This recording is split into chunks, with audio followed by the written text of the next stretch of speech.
O livro do meu marido, ele surgiu antes do meu livro, né? O meu livro foi meio que uma resposta ao livro do meu marido.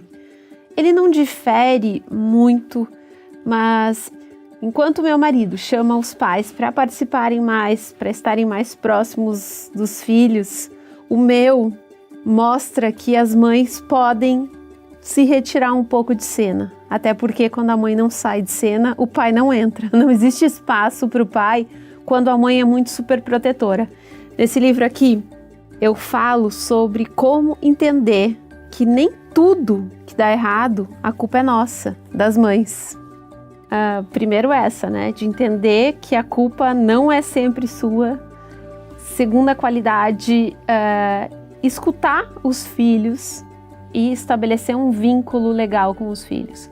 Porque não existe educação com base na autoridade ou no medo. As crianças, elas cooperam com a gente quando elas gostam da gente, quando elas se sentem bem perto de nós, quando elas querem nos agradar.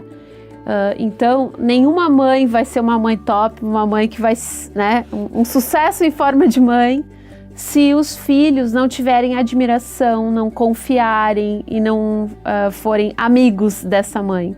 E por último, eu acho que uma mãe top, ela tem que ser uma mulher top. Ela tem que ser uma mulher que reserva um tempo para ela. Um tempo que ela nem lembra que tem filho. Que ela vai sair com as amigas, que ela vai falar de outros assuntos que não filhos. E que ela vai se conectar com quem ela realmente é. Porque não é porque a gente tem filho que a gente anula tudo e a gente vira aquele personagem, a mãe.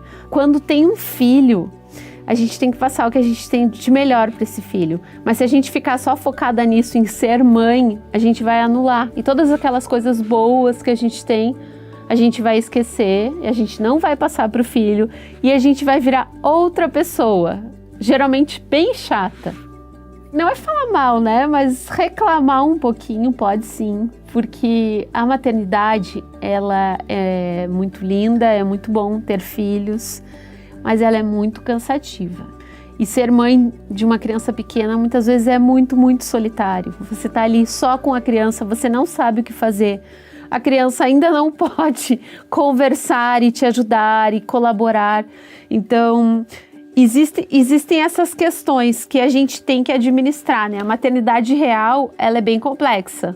E poder falar disso me parece ser bem libertador. 2 noites sem dormir ou 2 horas com vômito de criança, sem dúvida, 1000 vezes o vômito de criança. Até porque quem não tem filho vai falar, que escritora nojenta, que nojenta essa autora tá falando isso. Mas a verdade é que tanto o xixi, quanto o vômito, quanto às vezes até o cocô do nosso filho não é algo que nos incomode tanto. Agora, ficar 2 noites sem dormir é difícil. É complicado, mas faz parte também.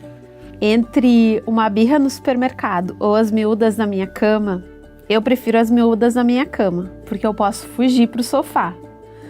Agora, a birra no supermercado é uma daquelas situações que são muito difíceis de administrar e que a gente fica pensando que as outras pessoas não têm nada a ver com o nosso conflito familiar, né? Com o nosso filho querer comprar um sorvete ou um chocolate que a gente não quer dar e tá ali chorando, as outras pessoas não têm nada a ver com isso. Mas, por outro lado, se a gente for se preocupar com a opinião das outras pessoas, a gente não consegue estar ali presente e resolver o conflito familiar. Então, eu acho uma situação super complexa e que acontece com todo mundo, porque é natural da criança essa experimentação, fazer essa birra no supermercado, chamar a atenção dos outros para ver como os pais reagem. Agora, as miúdas na cama, não vou dizer que eu gosto, eu não gosto. Eu gosto de dormir com o meu marido, mas de vez em quando uma criança na cama, é gostoso, ainda mais quando tá frio, e sempre a gente tem essa chance de fugir para a cama delas, né?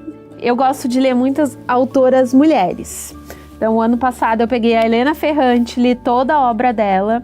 E aí eu conheci a Rosa Monteiro. É uma escritora, uma romancista madrilenha, maravilhosa. Eu tenho vários livros dela. Ontem terminei de ler um dos que eu mais gostei, que inclusive fala sobre escrita que se chama A Louca da Casa. Mas tem muitos outros também, porque, enfim, eu leio muitas coisas ao mesmo tempo. Moby Dick. Eu sei que muita gente diz que é um grande clássico, e eu gosto de ler os clássicos, mas eu acho Moby Dick muito cansativo. Eu não consigo ler nem a versão infantil.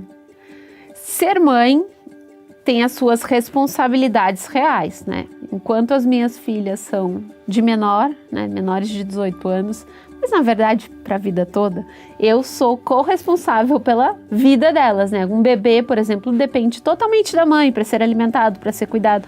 Não só da mãe, né? Eventualmente de um pai ou de outro cuidador. Mas eu estou experienciando ser filha agora, porque eu voltei a morar perto da minha mãe. E um dos desafios me parece ser conseguir dar a atenção que a minha mãe gostaria que eu desse nesse momento da vida, que a minha vida é tão corrida aos 40 anos, com 2 filhas, com trabalhos, com viagens, que eu não consigo ser aquela filha tão legal que minha mãe mereceria. Então eu acho que tá ali, ó, ser mãe e ser filha é difícil igual.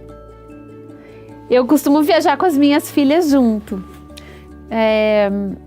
mas mesmo que eu não carregue, hoje em dia a gente anda com um telemóvel, né? Então, recheado, não é uma foto, são milhares de fotos. Então, quando eu viajo sem elas, é óbvio que todas as pessoas que eu conheço, a primeira coisa que eu falo, deixa eu te mostrar uma foto das minhas filhas. E olho as fotos e fico com saudades delas. Mas melhor do que viajar, né? Sem as crianças é viajar com as crianças e poder estar fotografando as coisas com elas, como a gente está fazendo agora aqui no Porto. Tem uma coisa que me incomoda às vezes, quando eu lanço um livro novo, eu acabei de lançar o livro, por exemplo, digamos, acabei de lançar esse livro e alguém me fala assim, mas por que você não escreve um livro sobre como lidar com os seus avós? E aí isso me incomoda um pouco, porque eu entendo, espera, vamos ler esse livro, vamos conversar sobre esse livro primeiro, e aí depois, quem sabe, eu penso sobre escrever sobre os avós. Então é uma coisa que às vezes me incomoda um pouco. Essa pergunta é difícil. Seria um raio desconstrutor de machismos. Toda vez que eu vivencio uma situação que eu acho que o problema naquela situação tem alguma origem em alguma situação machista, eu usasse meu raio e a pessoa entendesse imediatamente o que está errado, sem eu ter que dar uma palestra sobre o assunto.